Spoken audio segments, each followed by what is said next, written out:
வணக்கம். இன்றைய திருக்குறள் சிந்தனை. இன்றைய தேதி 11 ஜூலை மாதம் 2014ஆம் ஆண்டு. நான் MS வின்சென்ட் திருவாளர் முத்துவுடைய வீட்டிலிருந்து பேசிக் கொண்டிருக்கின்றேன், அமெரிக்க நாட்டிலிருந்து. இன்றைய திருக்குறள் சிந்தனை என்ன? திருவள்ளுவர் உளவு ஸ்பையிங் பற்றி என்ன சொல்கின்றார்? உளவு பார்த்தல், ஒற்றர்கள் என்ன செய்கின்றார்கள், என்ன செய்ய வேண்டும்? ஒரு நாட்டிற்கு உளவு மிக மிக அவசியம். இவர் இதை நாட்டிற்காக கூறுகின்றார், ஆட்சி செய்கின்றவர்களுக்கு இவர் கூறுகின்றார், அறிவுரை கூறுகின்றார் திருவள்ளுவர். 2008ஆம் ஆண்டு இந்திய நாட்டிலே பம்பாய் நகரிலே பாகிஸ்தானில் இருந்து பயங்கரவாதிகள் உள்ளே நுழைந்து 183 பேரை கொண்டு விட்டார்கள். கடல் வழியாக உள்ளே நுழைந்தார்கள். இந்திய உளவுத்துறையால் அதை கண்டுபிடிக்க முடியவில்லை, மோப்பம் பிடிக்க முடியவில்லை. மோப்பம் பிடிக்க முடியாத அளவுக்கு அவர்கள் செயல்பட்டார்கள். ஆக உளவுத்துறை என்பது, உளவு செய்கின்ற உளவுத்துறை என்பது மிக மிக கவனமாக இருக்க வேண்டும். அது மட்டுமல்ல, மிக ரகசியமாக இருக்க வேண்டும். திருவள்ளுவர் சொல்கின்றார், உளவுத்துறை என்பது மிக ரகசியமாக செயல்பட வேண்டும். ஒரு ஒற்றன் மற்றொரு ஒற்றனுக்கு இவன் ஒற்றன் என்று கூட தெரியக்கூடாது. 2 ஒற்றன்கள் கொண்டு வருகின்ற செய்தியை, தகவலை 3வது ஒரு ஒற்றனை கொண்டு சரிபார்க்க வேண்டும். அவ்வளவு ரகசியமாக செயல்பட்டால்தான் ஒரு உளவுத்துறையானது வெற்றிகரமாக செயல்பட முடியும். இதை பாருங்கள், பாகிஸ்தான் நாட்டில் இருந்து, இந்தியாவில் இருந்து பாகிஸ்தான் நாட்டிற்கு உளவுத்துறைக்கு தகவல் அனுப்புகின்றவர்கள் பாகிஸ்தான் உளவுத்துறை ISI என்பது மிக மிக நுட்பமாக செய்திகளை சேகரிப்பவர்கள். இந்தியாவில் மட்டும் 10,000 உளவாளிகள் அவர்களுக்கு இருக்கின்றார்கள். இந்தியாவில் மட்டும் ஒரு ஒற்றனுக்கு மற்றொரு ஒற்றன் தெரியாது, உளவாளிகள் என்றே தெரியாது. ஆனால் செயல்படுகின்றார்கள். அவர்கள் யாருக்கு உளவு அனுப்புகின்றார்கள், அது எங்கு போகின்றது என்று கூட அவர்களுக்கு தெரியாது. 10,000 பேர் இந்தியாவில் இருக்கின்றார்கள். ISI உளவாளிகள் எல்லா தகவல்களையும் அனுப்புகின்றார்கள். அவர்கள் அனுப்புகின்ற தகவலை எல்லாம் வைத்துக் கொண்டு தான் கடல் மார்க்கமாக வந்து பம்பாய் நகரில் அவ்வளவு பெரிய தாக்குதலை அவர்கள் நடத்தினார்கள்.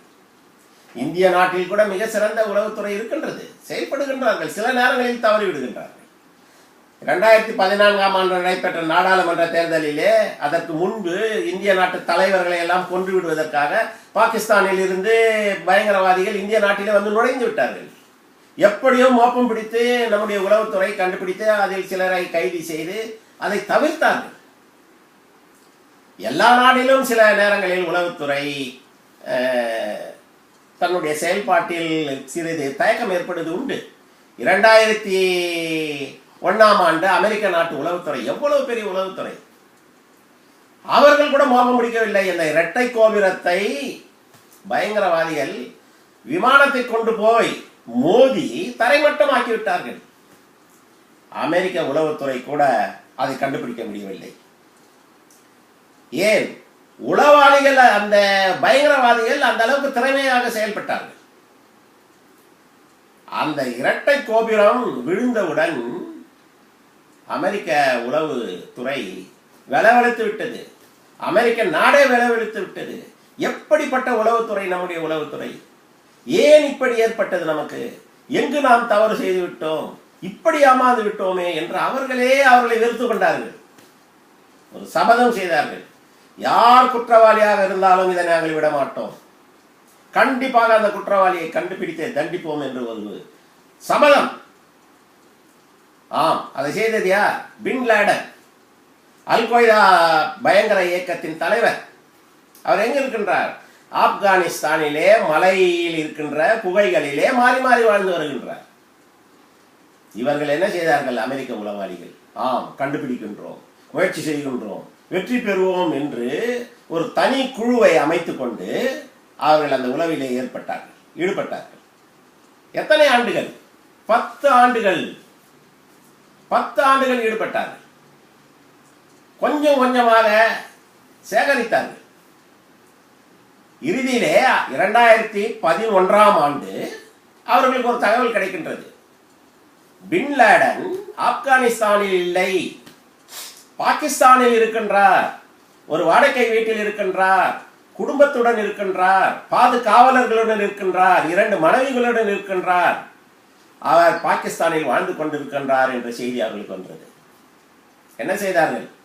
ஒரு உளவாளி அனுப்புகின்ற செய்தியை அப்படியே நம்பிவிட முடியுமா? திருவள்ளுவர் அங்கு சொல்லுகின்றார், ஒற்றி தந்த பொருளையும் மற்றும் ஓர் ஒற்றினால் ஒற்றி கொள்ளல். 588. ஒரு ஒற்றன் கொண்டு வருகின்ற செய்தியை மற்றொரு ஒற்றினால் ஒற்றி கொள்க. மற்றொரு ஒற்றன் மூலமாக அதை சரி செய்ய வேண்டும். சரிதானா என்று நாம் பார்க்க வேண்டும். திருவள்ளுவர் அன்றே கூறியிருக்கின்றார். பாகிஸ்தானில் பின் லாடன் வாழ்கின்றார் என்று தெரிந்தவுடன் மற்ற ஒற்றர்களை கொண்டு இது சரியான தகவல் தானா என்பதை அமெரிக்கர்கள் சரி பார்த்தார்கள். 2-3 ஒற்றர்களை வைத்து பார்த்திருப்பார்கள். சரி என்ற தகவல் வந்தவுடன் அங்குதான் அவர் இருக்கின்றார். இப்பொழுது என்ன செய்யலாம்? எப்படி தண்டிப்பது? அதற்கு நேவி சீல் என்று அதற்காகவே பயிற்சி பெற்ற நேவி சீல் என்பவர்கள் இந்த பயங்கரவாதத்தை எதிர்த்து போராடுவதற்கு பயிற்சி பெற்றவர்கள். அவர்களை கொண்டு இந்த பணியை செய்ய சொன்னார்கள். அவர்களும் திட்டம் தீட்டி மே மாதம் 1ஆம் தேதி 2011ஆம் ஆண்டு அதிகாலையிலே பின் லாடன் இருக்கின்ற வீட்டின் மேல் போய் ஹெலிகாப்டரில் இறங்கி உள்ளே நுழைந்து பின் லாடனை சுட்டுக் கொண்டார்கள். கொன்று அந்த உடலை எடுத்துக்கொண்டு ஹெலிகாப்டரில் புறப்பட்டு போய் கப்பல் தளத்திலே போய் இறக்கி அந்த கப்பல் தளத்திலே ஏற்கனவே காத்து கொண்டிருந்த முஸ்லிம் குருமார்களை கொண்டு இறுதி சடங்குகளை செய்து அந்த கடல் நீரிலே அவரை உடலை தகனம் செய்து விட்டார். இப்போது யோசித்து பாருங்கள், ஒரு உளவுத்துறை எப்படியெல்லாம் செயல்பட்டு இருந்தால், எவ்வளவு கவனமாக செயல்பட்டு இருந்தால், எவ்வளவு துல்லியமாக திட்டமிட்டு இருந்தால் இந்த செயலை செய்ய முடியும்? இதுதான் உளவுத்துறை. இன்று உளவுத்துறைக்கு வேலைகளோ பல இருக்கின்றன. உளவு பார்ப்பது மட்டுமல்ல, ஒரு நாட்டின் எதிராளியை உளவு பார்ப்பது மட்டுமல்ல, நாம் இப்பொழுதெல்லாம் எதைக்கு பார்த்து பயந்து கொண்டிருக்கின்றோம்? போதைப் பொருள். மாணவர்கள் எல்லாம் எதனால் கேட்டுக்கொண்டிருக்கின்றார்கள்? இளைஞர்கள் எல்லாம் எதனால் கேட்டுக்கொண்டிருக்கின்றார்கள்? போதைப் பொருள். இத்தோப்பியா நாட்டில் இருந்து போதைப் பொருளுடைய நம்முடைய நாட்டிற்கு வருகின்றது என்று கூறுகின்றார்கள். எத்தனையோ நாடுகளில் இருந்து நம் நாட்டிற்கு போதைப் பொருள் ஸ்ரீலங்கா வழியாக வருகின்றது என்று கூறுகின்றார்கள். இதை தடுக்க வேண்டும்.